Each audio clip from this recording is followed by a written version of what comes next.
بسم الله الرحمن الرحیم. ساده پنډولم یا هم بسیطه رقاصه. ساده پنډولم یا ساده رقاصه څه شي ته ویل کېږي؟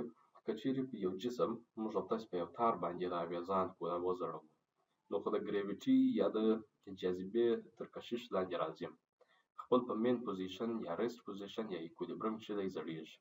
که د ایکولیبرم یا ریسټ پوزیشن څخه لږ څه دلته تغیر مکان ورکړو، نو خدای دلته نوسان کوي، حرکت کوي، اهتزاز کوي. همدغه اهتزاز به موږ او تاسې وڅېړو چې په څونې وخت کښې، په څونې پیریود کې دی یو بشپړ دور تکمیلوي. ساده هارمونیکي حرکاتو ډرایوینګ فورس یا د چلوونکې قوه چې ده هغه ګریویټي ده، د جاذبه ده. د جاذبې قوه د دې باعث کېږي چې ساده پنډولم چې وخت یې بې ځایه شي بېرته خپل مین پوزیشن ته یې راولي. په سیمپل پنډولم کې موږ او تاسو د دوو ازمپشن څخه کار اخلو، یعنې د دوو فرضیو څخه. لومړنۍ فرضیه دا ده چې دا جسم چې پر کوم تار باندې راځړېږي، د هغه تار او د دې میخ ترمنځ اصطکاک شتون نه لري، او د موانع قوه یا د مقاومت قوه چې هغه هوا ده، د هوا سره چون د جسم په تماس کې په ټکر کې راځي، د دې څخه هم صرف نظر کوو. دا یو ازمپشن. دوهم ازمپشن یا دوهمه فرضیه دا ده چې موږ او تاسو غواړو ساده هارمونیکي اهتزاز په ساده پنډولم یا سیمپل پنډولم چې مقایسه کوو یا لاسته راوړو، باید د تیټا زاویې د 10 درجې کموالی په نظر کې ونیسو. معنا یعنې دا زاویه چې څومره تغیر مکان کې د 10 درجې تر 10 درجې کمه ده. که تر 10 درجې اضافه شول، د هغو دپاره بیا جلا فارمولونه دي. لیکن موږ او تاسو د 10 درجې کم زاویه کښې دی ډیزاینوو. دا چې ولې تر 10 درجو په کم زاویه کې ډیزاینوو، دا به اوس معلومه کړو. جسم چې کله په دې ځای کې تغیر مکان ورکړو، بیا ځای یې کړو، نو خو دلته دوې قوې په وجود راځي. یو خو د ټنشن قوه ده چې په رسۍ کې په وجود راځي او د جسم څخه همیشه لوړې خواته موجه وي، یعنې په میخ چې دی میخ خواته دی موجه وي. او بل خو د جسم وزن دی چې لاندې خواته دی، چې عبارت د ام جي څخه دی. په څومره اندازه چې موږ دلته انحراف ورکړی وي، یعنې ډیفلیکشن انګل یې وي تیټا، هغومره اندازه لاندې د ام جي سره هم د ټي په امتداد باندې د تیټا زاویه تشکیلوي. په دې ځای کې د ام جي چې دی، یعنې د جسم وزن، نو خو دوه مرکبات لري. یو د دې دایرې سره مماس، بل د شعاع پر لوري باندې، یعنې یوې شعاعي مرکبه ده، بلې مماسي مرکبه ده. مماسي مرکبه چې ده عبارت دی د جسم وزن ضرب ساین د زاویه، چون دلته دا یو قایم الزاویه مثلث تشکیلوي او دا تیټا زاویه ده. د تیټا زاویه ساین پیدا کړو، بیا به یې کوساین پیدا کړو. کوساین چې پیدا کړې، دغه مرکبه چې لاندې خواته موجه ده ام جي کوساین تیټا په لاس راکوي، او د دې بالمقابل چې دلته کوم وکتور پیدا کېږي یا هم لوړ چې دلته موږ ترسیم کړی دی، ام جي ساین تیټا په لاس راکوي. دغه باب یا د جسم د پنډولم دا چې موږ او تاسو راسته طرف ته تغیر مکان ورکوي، دا خو دلته د ځمکې جاذبې تعجیل له برکته دی بېرته راځي مین پوزیشن ته، او دا د دایرې د محیط سره مماس تېرېږي، یعنې قوه او تعجیل دلته مماسي دي. دلته لیکو اف ټي یا ام یا ای ټي، یعنې ټنجنشنل فورس یا ټنجنشنل اکسلریشن. لکه دلته چې موږ او تاسو په شپږم فصل کې ویلي وو، جسم چې په دایروي حرکت کښې وي، نو خو دی د قوې لوري یا دوې مرکبات لري، چې یو یې د شعاع پر لوري وي او بل یې مماس وي د دایرې سره په هغه نقطه کښې. نو دلته هم دی د قوس په برابر یا د دایرې پر محیط باندې چون نوسان کوي، مخ و شاته کېږي، نو ځکه دلته یو فاصله د قوس پر محیط یا پر قوس باندې تشکیلوي چې دغه د بازګشت قوه عبارت د ام جي ساین تیټا څخه ده. اوس نو که چیرې موږ او تاسو د دې دپاره ریاضیکي فارمولونه ولیکو، لیکو چې ټنجنشنل فورس یا هم مماسي قوه مساوي کېږي د ام ضربي تعجیل، هغه مماسي تعجیل سره، چون دا پارټیکل انډر نیټ فورس دی، پارټیکل انډر ایکویلیبرم نه دی. یعنې نیټ فورس معنا یعنې په ده باندې قوه واردېږي او په حرکت کښې دی او تعجیلي حرکت لري، نو ځکه د نیوټن دوهم قانون پر اساس باندې د کلي قوه مساوي کېږي په کتله ضربي تعجیل سره. په دې ځای کې کلي قوه عبارت د څه څخه ده چې دی بازګشت کې راګرځي، ام جي ساین تیټا څخه ده. نو وبه لیکو ام جي ساین تیټا مساوي کېږي راسته طرف ته دلته کتله ضربي تعجیل، اخو وبه لیکو کتله ضربي تعجیل. تعجیل خو نو دوهمي مشتق د تغیر مکان نظر وخت دی. او دی چپه طرف ته بازګشت کوي راګرځي، نو بناء موږ او تاسې دلته منفي سره لیکو، یعنی قوه چپه طرف ته ډایرکټډ یا چپه طرف ته موجه وه. پر قوس باندې دی دلته حرکت کوي، یعنی دایروي حرکت دی.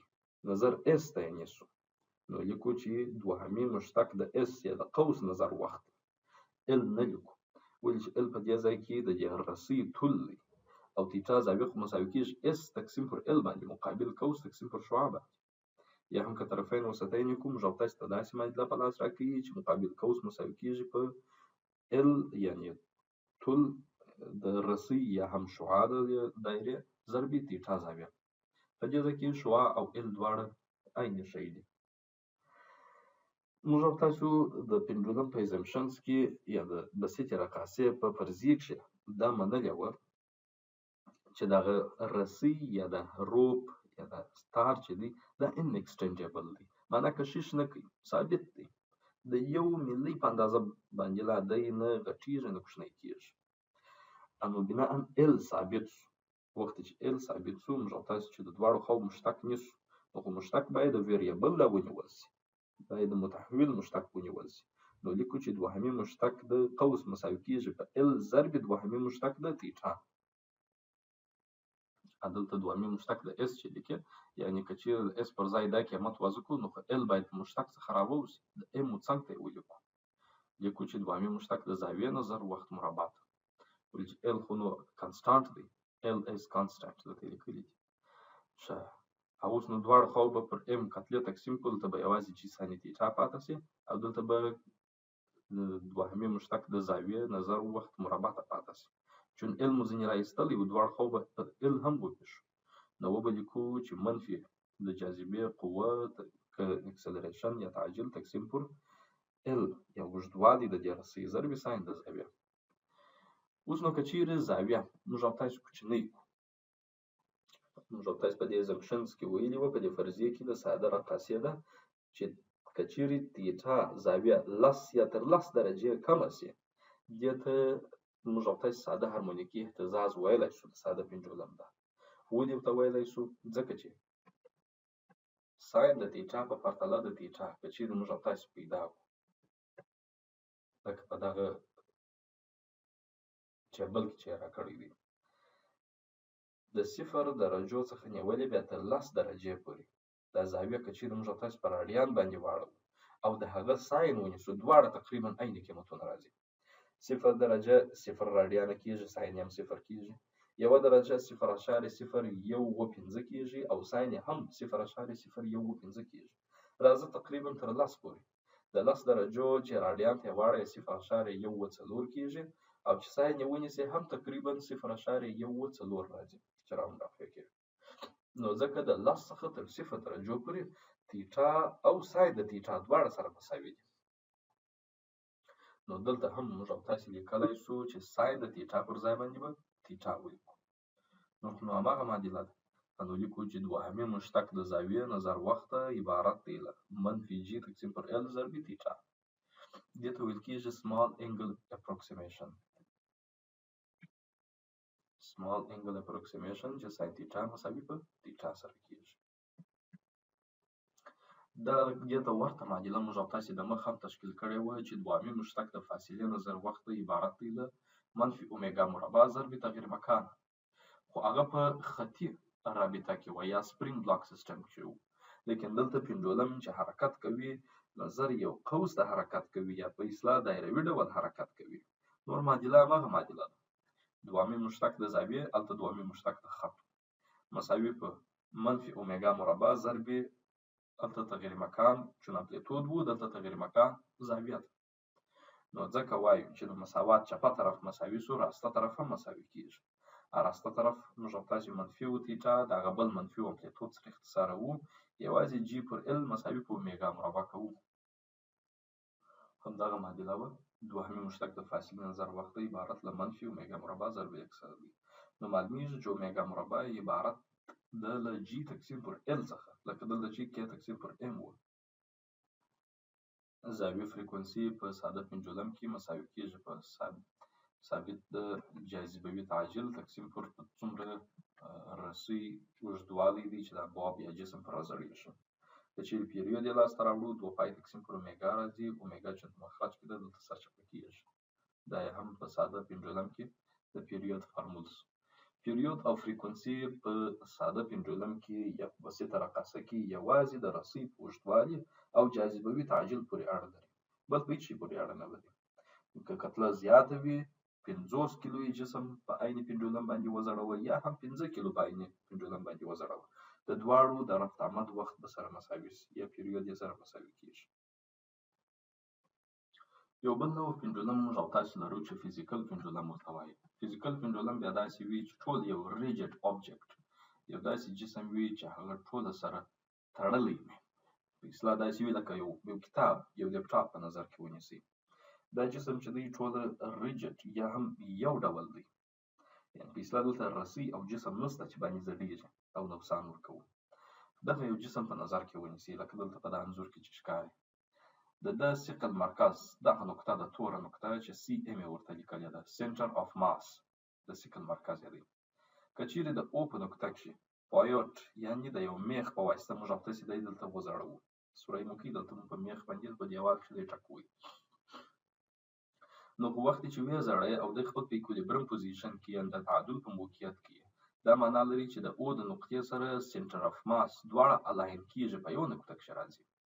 اوس که لږ څه بې ځایه کړو د تیټا زاویې په اندازه سره، یعنې د ثقل مرکز مو یو څه ځینې بې ځایه کړي، کتاب مو سره وښوروئ، په دې ځای کې دلته یو د خپل اصلي موقعیت څخه د ډي ساین تیټا په اندازه موږ او تاسې دی بې ځایه کړئ. ولې چې ډیفلیکشن انګل انحراف زاویه تیټا ده.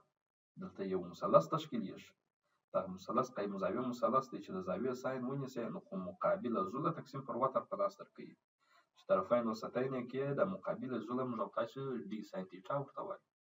سنټر آف ماس یا د ثقل مرکز خو داسې وي چې د ټولې کتلې زور همدغه نقطې ته راجمع شوی وي، او د کتلې زور چې کومې نقطې ته راجمع شوی وي پر هماغه نقطه باندې د ځمکې جاذبوي تعجیل موږ او تاسې تعبیروو، چې هغه عبارت د ګریویټیشنل فورس څخه دی یا هم جاذبوي قوې څخه دی چې پر جسم باندې واردېږي.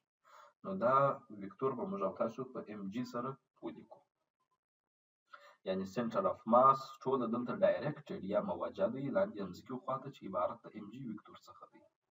اوس نو چې دی لکه نو خدای هم داسې نوسان کوي، حرکت کوي، هغه هم په دایروي ډول یو قوس تشکیلوي، دا سنټر آف ماس یې بیرته بازګشت کوي، راځي همدغه صفري نقطې ته. موږ او تاسو د مثبت خواته تغیر مکان ورکړی او د ده زور دا دی چې چپې خواته راسي، یعنې تعجیل او قوه یې چپه طرف ته ده، نو بنا هغه منفي راځي. اوس نو دی دلته چرخش کوي، پخوا خو په سپرینګ بلاک سیستم کې جسم په یو لینیر موشن په خطي ډول سره حرکت کوي، لیکن دلته چې یوې نقطې ته دی بسته دی، دا سنټر آف ماس چرخش کوي. چرخش ته موږ او تاسې ټورک یا مومنټ وایو. نو کولای شو چې دلته د مومنټ په شکل باندې یا د ټورک په شکل موږ او تاسې دی داسې ساده کړو. عموده فاصله ضرب قوه عبارت د ټورک څخه دی، یعنې په دې ځای کې عموده فاصله ډي ساین تیټا ده، ضرب هغه قوه چې دلته واردېږي عبارت د ام جي څخه ده، یعنې ام جي به راواخلو په ډي ساین تیټا کې به یې ضرب کړو، نو وبلیکو ام جي ضرب ډي ساین تیټا، قوه ضرب عموده فاصله مساوي کېږي په نیوټن دویم قانون پر اساس باندې د قوو مجموعه عبارت ده کتله ضرب زاویوي تعجیل څخه. کتله موږ او تاسې ویلي وو چې په دوه ډوله وه، یو انرشیایي کتله وه، بل هم جاذبوي کتله وه. دلته هم مومنټ اف انرشیا دی ضرب بل زاویوي تعجیل دی. زاویوي تعجیل خو چون د نامه څه معلومیږي، یعنې د زاویې دوامي مشتق نظر وخت دی، یا هم موږ او تاسې په الفا سره ښیو، نو لیکو چې طولي قوه یا مجموعي قوه چې په دې ځای کې ټورک دی عبارت دی له آی یا انرشیایي مومنټ ضرب زاویوي تعجیل څخه. په دې کې هم موږ او تاسو د سمال ساین انګل اپروکسیمیشن څخه کار اخلو، یعنې د ساین تیټا مساوي په تیټا سره هغه وخت فرضوو چې کله زاویه تر 10 درجو کمه وي. دلته هم لیکو د ساین تیټا پر ځای باندې ساده تیټا لیکو. زموږ او ستاسې منظور دا دی چې د دې معادلې څخه داسې معادله تشکیل کړو لکه پخوانۍ چې یوه طرف ته یوازې تعجیل پاتې شي، دواړه خوا په انرشیایي مومنټ پسې وویشو، نو وبه لیکو چې ام جي ډي دا ام جي ډي تقسیم پر انرشیایي مومنټ دا د انرشیایي مومنټ په تقسیم ساین تیټا خو موږ او تاسو ویلي وو چې مساوي په تیټا سره فرضوو په داسې حال کې چې تیټا زاویه کوچنۍ یعنې سمال وي تر 10 درجو کمه. اوس که چیرې دغه افاده موږ او تاسو وګورو دا هم عین د تیرې افادې په شان ده چې دوهمي مشتق د زاویې نظر وخت عبارت دی له منفي زاویوي فریکونسي مربع ضرب اعظمي تغیر مکان په زاویه کښې. ځکه لیکو چې ام جی ډي تقسیم په انرشیایي مومنټ عبارت دی له زاویوي فریکونسي مربع څخه. په فزیکل پنډولم کښې موږ او تاسو زاویوي فریکونسي لاسته راوړله چې اومیګا مساوي کېږي ام جي یعنې د جسم وزن ضربې څومره تغیر مکان یې کړی دی جي یعنې دغه په کوم نقطه کښې چې دی اویزان دی تر سنټر اف ماسه پورې دې نقطې دغه فاصلې ته موږ او تاسو ډي وایو تقسیم په انرشیایي مومنټ د دا جسم. پیریود که یې لاسته راوړو چې اومیګا په مخرج کې ده بناءً دلته سرچپه کېږي. بل هم ټورشنل پنډولم لرو. ټورشنل پنډولم یا د دوران اخیستونکی پنډولم داسې دوران اخیستونکی پنډولم چې په یو وار یا په یو رسۍ یا په یو سیم په یو تار باندې یو جسم راځړېږي د ډسک مانند د جسم لکه سی ډي. دی خو خپل یو مین پوزیشن لري اکولیبرم پوزیشن لري. که چیرې دا اکولیبرم پوزیشن موږ او تاسو دی دته تغیر مکان ورکړو یعنې د تیټا زاویې په اندازه سره مو دی یو څه تغیر مکان ورکړي 15 درجې 10 درجې 15 درجې تغیر مکان ورکړي نو خو په دغه تار کې یو ټورژن منځته راځي یو ټورک منځته راځي یو د بازګشت قوه منځته راځي چې هغه د دې باعث ګرځي چې دا څومره تغیر مکان چې مور کړی بېرته راوګرځي د پي نقطې ته. چون د انرشیا قانون پر اساس باندې د پي نقطه کښې دی درېږي نه همدغسې حرکت کوي ځي تر بل منفي امپلیتود پورې بیا بېرته بازګشت کوي داسې سره ګرځي راګرځي نوسان کوي. خو دلته هم چرخش دی. د چرخش لپاره هماغه فارمول دی ټورک دی. ټورک مساوي کېږي په انرشیایي مومنټ ضرب زاویوي تعجیل. زاویوي تعجیل چې دوهمي مشتق د زاویې نظر وخت دی. د بازګشت قوه موږ او تاسو په فنر کې ویلې وه چې منفي ثابتې فنر ضرب تغیر مکان. په دې ځای کې هم د هوک قانون تطبیق کېږي چې منفي هلته خو ثابتې فنر و په کې سره مو ښودل دلته ثابت د دغه تار یا ثابت د دا وایر یا ثابت د دې سیم دی. هلته خو ثابت د فنر و دلته ثابت د دې سیم موږ او تاسو لیکو ضرب هلته خو تغیر مکان موږ او تاسو په اکس سره تعبیروي یعنې د په اصطلاح څومره راسته طرف یا چپه طرف ته تغیر مکان ورکړی دی. دلته په تیټا سره یې تعبیروو نو لیکو چې د بازګشت قوه چې په ټاو سره ښودل کېږي مساوي کېږي په منفي کاپا ضرب تیټا. دغه لیټر ته چې ګریک لیټر دی یا یوناني کلمه ده دې ته یې کاپا ویلې ده. کاپا چې دی ټورشن کانسټانټ دی معنا د ګرځېدو ثابت لکه چې د فنر ثابت و. په دې ځای کې لیکو چې ټورک یا ټاو مساوي کېږي په منفي کاپا ضرب تیټا سره مساوي کېږي انرشیایي مومنټ ضرب الفا یا هم زاویوي تعجیل سره. زموږ او ستاسې منظور دا دی چې د دې څه هم داسې معادله تشکیل کړو لکه د مخه معادله دغه معادله چې تشکیل کړې وه چې چپه لاس ته یې الفا یا زاویوي تعجیل پاته و یا په بل عبارت دوهمي مشتق د زاویې نظر وخته پاته و راسته طرف ته اومیګا او ډسپلیسمنټ راغلی و تغیر مکان بیا هم د اومیګا قیمت لاسته راوړی. دې سبا هم دغسې معادله تشکیل کړو نو لیکو چې منفي کاپا تقسیم پر انرشیایي مومنټ ضرب تیټا. او اوس کاپا تقسیم پر انرشیایي مومنټ زموږ او ستاسې اومیګا مربع یا هم زاویوي فریکونسي مربع شول چې تحت جذر یې ونیسو نو لیکو چې اومیګا مساوي کېږي په ثابت د ټورژن یا د وایر یا د سیم ثابت چې بېرته بازګشت کوي د هغه قوه تقسیم پر انرشیایي مومنټ. پیریود که یې لاسته راوړو د دې فارمول څخه لاسته راوړو.